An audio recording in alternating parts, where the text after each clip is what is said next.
ఓం శ్రీ సాయిరామ్. 2019 సంవత్సరం ఆగస్టు నెల సనాతన సారథులు ఇన్నర్వ్యూలోని కొంత భాగం తీసుకుందాం. సాయిరామ్. ప్రశ్న: స్వామి, భగవంతుడు ఆస్తికులను భక్తులనే చూస్తాడు, నాస్తికులను చూడడు అని అంటారు, నిజమేనా? స్వామి: అందరూ భగవంతుని బిడ్డలే. భగవంతుడు సమతత్వంతో అన్ని వైపులా చూస్తుంటాడు. కానీ నీకు దైవచింతన లేనప్పుడు చూడలేదనుకుంటావు. రామదాసుకు అన్ని వైపులా భగవంతుడు కనిపించేవాడు. అందరూ భగవత్ స్వరూపులుగా కనిపించేవారు. అదే అజ్ఞానికి మాత్రం అన్ని వైపులా ప్రపంచమే కనిపిస్తుంది. భగవంతుడు కనిపించటం లేదంటాడు. ఏ రంగు అద్దాలను వేసుకుంటే ఆ రంగే దృష్టికి కనిపిస్తుంది కదా. ఆకలైనప్పుడు మీకు రుచి తెలియదు, అన్నం కొరకై పరితపిస్తారు. ఏది దొరికితే అది, ఏ కాయ కానీ ఏదైనా కానీ తినేస్తారు. ఆకలి తగ్గాక రుచి తెలుస్తుంది. అజీర్ణ వ్యాధి కలవానికి ఆకలి గురించి, ఆకలితో ఉన్నవానికి అజీర్ణాన్ని గురించి చెప్తే వింటారా? అలాగే జిజ్ఞాసువు భగవతత్వం కొరకు ఆకలితో పరితపిస్తాడు. ఎక్కడ ఏ భగవద్ విషయం వినిపించినా పరితాపముతో గ్రహించి మననము చేస్తాడు.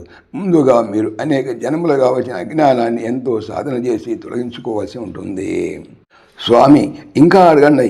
భగవద్ విషయం తెలుసుకోవాలనే జిజ్ఞాస మీలో ఉంది కనుక ఇంత చెప్తున్నాను. వారి వారి భావాలను అనుసరించి చెప్తాను. ప్రశ్న: స్వామి, మా మనస్సు అతి చంచలమైనది, కొంతసేపైనా నిలకడగా ఉండదు, ఏమి చేయాలి? స్వామి: చిన్న బిడ్డ అభ్యాసం లేకుండా ఒకేసారి నడుస్తుందా? పాదాలు మృదుగా ఉంటాయి. పడుతూ లేస్తూ నడవగా క్రమేణా పడకుండా నడవగలడు. అదే రీతిగా అభ్యాసం చేయగా మీలో భగవద్భక్తి స్థిరపడుతుంది. పన్నీరులో ముంచి మంచి గంధములో వేసిన ఉల్లిగడ్డ వాసన పోతుందా? దానికి ఉప్పు, పులుపు, కారం కలిపి ఉడకనిస్తే దాని వాసన పోతుంది. అలాగే మీరు భక్తి, జ్ఞాన, వైరాగ్యాలను సాధిస్తే మనోవ్యామోహాలు తొలగిపోతాయి. ఉల్లిగడ్డను చూడు, తీస్తుంటే పొరలు వస్తూనే ఉంటాయి, కడకు ఏమీ ఉండదు. కోరికలు, ఆశలు అంతేనైనా ఒక్కొక్క పొర తీస్తుంటే కళ్ళ నీళ్లు వస్తాయి. వ్యక్తిగతంగా ఉండే ఈ వ్యామోహాలను వదలాలన్నా అంతగా కష్టపడాలి. అనేక జన్మల పరంపరతో వచ్చిన అజ్ఞానాన్ని, వ్యామోహాన్ని నిరంతర భగవన్నామస్మరణతో తొలగించుకోవాలి. సాయిరామ్. ఓం శ్రీ సాయిరామ్.